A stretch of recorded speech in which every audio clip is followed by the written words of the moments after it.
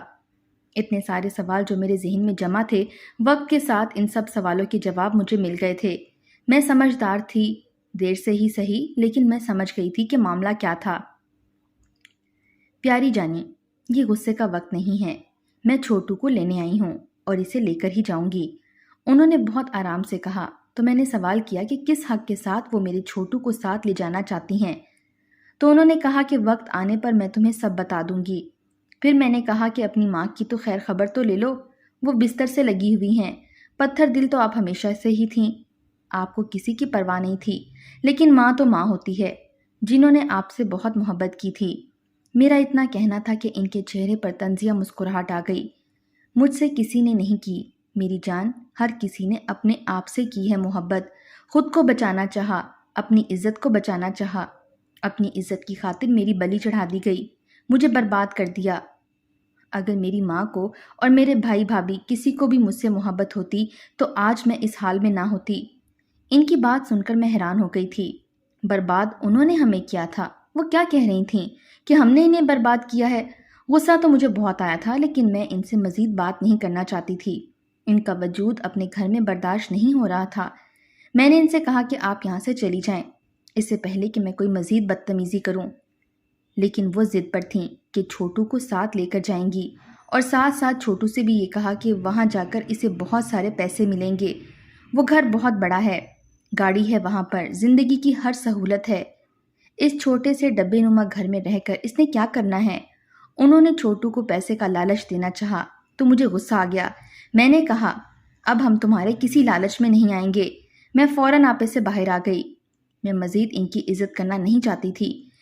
میں نے تم سے بات نہیں کی، میں چھوٹو سے پوچھ رہی ہوں۔ اگر وہ میرے ساتھ جانا نہیں چاہے گا تو میں اس کے ساتھ زبردستی نہیں کروں گی۔ میں نے سارا فیصلہ چھوٹو پر چھوڑ دیا۔ کچھ ہی دیر پہلے تو وہ کہہ رہی تھی کہ ان کا ایک بیٹا ہے جو کہ چھوٹو جتنا ہی ہے، اور اب وہ کہہ رہی تھیں کہ وہ تنہا ہے۔ میں نے چھوٹو کی طرف دیکھا، اس کی آنکھوں میں صاف لالچ دکھائی دے رہا تھا۔ پیسے کا سن کر اس کی آنکھوں میں ایک چمک سی آ گئی تھی، اور اس نے فوراً اسوات میں سر ہلایا اور ارم پھپھو کے ساتھ چل دیا۔ مجھے حیرت ہوئی، میری عمر بھر کی محنت بیکار گئی۔